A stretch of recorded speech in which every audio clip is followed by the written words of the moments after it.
Hello everyone, welcome back to my YouTube channel. तो मैं आज आपको बताऊंगा कि ब्लड प्रेशर किसको कहते हैं और बीपी कैसे चेक की जाती है।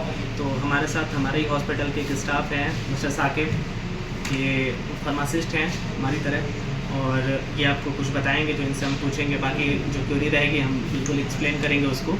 तो साकिब भाई, ये बताइए हमारे पास ये कौन सी मशीन और किस लिए यूज़ होती है? थोड़ा नज़दीक हो, थोड़ा नज़दीक हो जी। और ये स्टीरियो मैनोमीटर इसका नाम है। जी जी, ब्लड प्रेशर चेक करने में ये काम आता है। और ठीक है साकिब भाई, आप हमारे दर्शकों को बताइए कि नॉर्मल ब्लड प्रेशर कितना होता है? नॉर्मल ब्लड प्रेशर 120 और 80।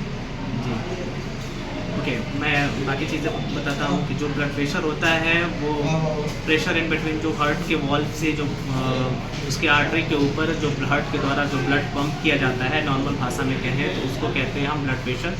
ब्लड प्रेशर के अकॉर्डिंग दो रेटिंग आती है, जिसको सिस्टोलिक कहते हैं, एक दूसरे को डायस्टोलिक कहते हैं। सिस्टोलिक जो होता है वो हार्ट के कंस्ट्रक्शन को कहते हैं। जब हार्ट कंट्रैक्ट होता है, जो पर बीट पे आता है, उसको हम सिस्टोलिक कहते हैं। उसका जो नॉर्मल रेंज होता है वो 100 to 140 होता है, ओके। एंड जो डायस्टोलिक होता है वो हार्ट के जब रिलैक्स होता है पंपिंग करने के बाद, उसको हम डायस्टोलिक कहते हैं। उसकी जो नॉर्मल रीडिंग होती है 60 to 80 BPM होती है, mmHg होती है, सॉरी। और इसको जो है किस में मेज़र करते हैं, किस इकाई में, आपको पता है? नहीं पता है? ओके, तो इसको जो ब्लड प्रेशर की हमारी जो मशीन होती है बीपी की, उसको मेज़र करते हैं हम mmHg में, जिसको हम मिलीमीटर हाइड्रोगेरियम कहते हैं, ठीक है ना। मर्क्यूरी से होता है जिसको हम हाइड्रोगेरियम कहते हैं, ओके। तो मैं बाकी पार्ट्स के बारे में आपको बताऊंगा। तो हमारे पास एक मशीन है जो डायमंड कंपनी की है, ठीक है।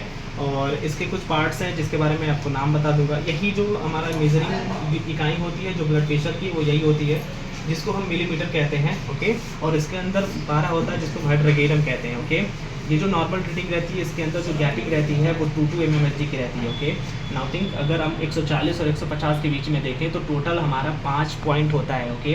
तो जो अगर एक पे रहेगा तो 2 पॉइंट, उसके बाद 4, 6, 8, उसके बाद 10, ये 40 to 50 होता है। तो अगर मुझे पता करना हो कि अगर कोई भी पेशेंट है उसको अगर कार्डियक की प्रॉब्लम है कि नहीं है, या फिर नॉर्मल बीपी है कि नहीं है, वो सारी चीज़ें मैं आपको इसी वीडियो में एक्सप्लेन कर दूंगा। तो अंत तक बने रहिए, मैं बाकी बताता हूँ। मैं इनकी बीपी चेक करके आपको बताता हूँ, ओके। तो सबसे पहले हमें बीपी का वॉल निकाल लेना है। ये होता है हमारा रबड़ बॉल, ओके। एंड इसको ज़रूरी नहीं है कि आप ऐसे ही इसको लगाएं, नज़दीक लगाएं। ज़रूरी नहीं है कि आप ऐसे ही इसको लगाएं, ठीक है, क्योंकि अगर ये यहाँ पे रहेगा, अगर कफ वाला, तो आपको रीडिंग लेने में, स्टेथो लगाने में प्रॉब्लम होगी। इसलिए अब ज़रूरी नहीं कि आप ऐसे ही लगाएं, आपको नीचे के साइड ले लेना है इसको, और ऐसे करके इसको बांध लेना है, ओके। नेक्स्ट आपको क्या करना है, स्ट्रेट हाथ करवा देना है, जो भी हैंड में, जिस हैंड में आप हैंड में चेक कर रहे हो आप, ठीक है, स्ट्रेट रहना चाहिए। उसके बाद जो है स्टेथो से आपको मेज़र करना होता है, ओके। तो इसको जो है यहाँ पे जो हमारी आर्टरी एक होती है जिसको हम यूज़ करते हैं, या फिर, ठीक है, तो वहाँ पे हम स्टेथो लगा लेंगे। उसके बाद हम देखेंगे, तो ये पंप से जैसे ही वॉल से लगाएंगे, जैसे देखिए हमारा ये 12 टोटल ऊपर बढ़ रहा है, ओके। इसको हम ऊपर की तरफ करते जाएंगे और देखेंगे। नॉर्मली अगर जब भी हमको बीपी चेक करना होता है, हम 200 तक इनकी बीपी को जब भी चेक करेंगे, 12 को उठाएंगे 200 तक, चाहे नॉर्मल बीपी रहे या कुछ भी रहे, हम 200 तक लेके जाएंगे इसको, ठीक है। तो 200 तक हम लेके चले गए हैं। उसके बाद हम इसको धीरे धीरे स्क्रॉल करेंगे, धीरे धीरे डाउन करेंगे, ठीक है। धीरे धीरे जब हम इसको डाउन करेंगे तो जो पहला साउंड हमारा आएगा, अच्छा भाई ये खाना खाने, धीरे धीरे नीचे करेंगे इसके पारे को, जो वॉल्व होता है ये कंट्रोलिंग पॉइंट होता है हमारा, ठीक है। तो ये इससे हम इससे पंप करके हवा भरते हैं, ठीक है ना, देख रहे हैं, हवा भरते हैं, इससे जो है कंट्रोल करते हैं, कम या ज़्यादा करते हैं, ठीक है ना। तो हम इसको धीरे धीरे नीचे की तरफ लाएंगे, ठीक है।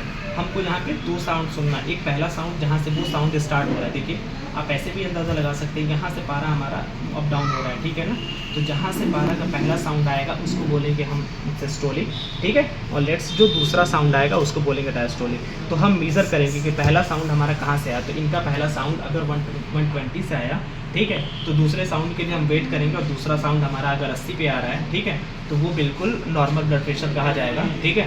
अगर बीपी अगर सिस्टोलिक अगर 140 तक भी आ रहा है, ठीक है, अगर 100 to 140 तो फिर कोई नहीं। अगर आपकी जो डायबिटीज़ है वो ओबेसिटी की वजह से हो सकती है नॉर्मली।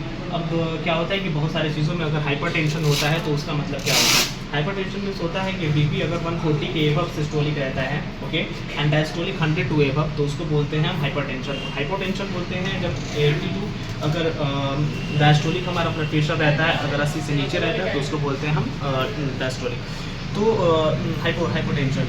तो अगर इसको हमको चेक करना है घर बैठे कि हमारे पेशेंट को कार्डियक की प्रॉब्लम आ रही है, नहीं आ रही है, या सीने में दर्द हो रहा है, तो वो कार्डियक का है कि नहीं, उसका सबसे अच्छा ऑप्शन ये होता है कि आप हार्ट बीट को चेक करें कि हार्ट बीट रिदम में है कि नहीं। जब भी आप इस स्टेथोस्कोप लगाएंगे, किसी पेशेंट का बीपी चेक करेंगे, मैं हर उन मेडिकल स्टूडेंट से भी बोलना चाहूँगा जो मेरी तरह हैं, जो इंटर्न है, जो सीख रहे हैं, चीज़ों को समझ रहे हैं, उनको कि जब भी बीपी चेक करना हो, आप सबसे पहले देखिए कि बीपी रिदम में है कि नहीं है। कंटिन्यू आर एक मिनट नाउटिंग लेट्स डू।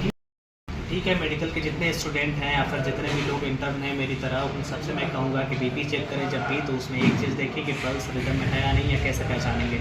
जैसे अगर मेरे साथ है, मेरे दोस्त हैं, मैं इनसे पूछता हूँ तो ये अगर बताते हैं इस बारे में, मैं पूछता हूँ इनसे, वैसे ही आप भी समझिए इस बारे में। तो बताइए साकिब भाई, कैसे आप पहचानेंगे कि पेशेंट को कार्डियक की प्रॉब्लम आ रही है कि नहीं आ रही है? बीपी चेक करते समय जब भी हार्ट बीट रुक कर आता और रिदम में नहीं रहता हो, जी जी, तो इससे हम समझेंगे कि हार्ट में दिक्कत है। बिल्कुल सही है। ऐसे ही जैसे जब भी बीपी चेक करें आप, अगर पल्स रुक के आ रही है, जैसे अगर 120 के बाद 110 पे आना चाहिए, अगर 110 पे नहीं आ रहा है, पल्स अगर रुक के आ रहा है, इसका मतलब ये कि पेशेंट को कार्डियक की प्रॉब्लम आ रही है। ठीक है, तो ये चीज़ बहुत अच्छी पहचान वाली होती है और इसे एरिथमिया बोलते हैं।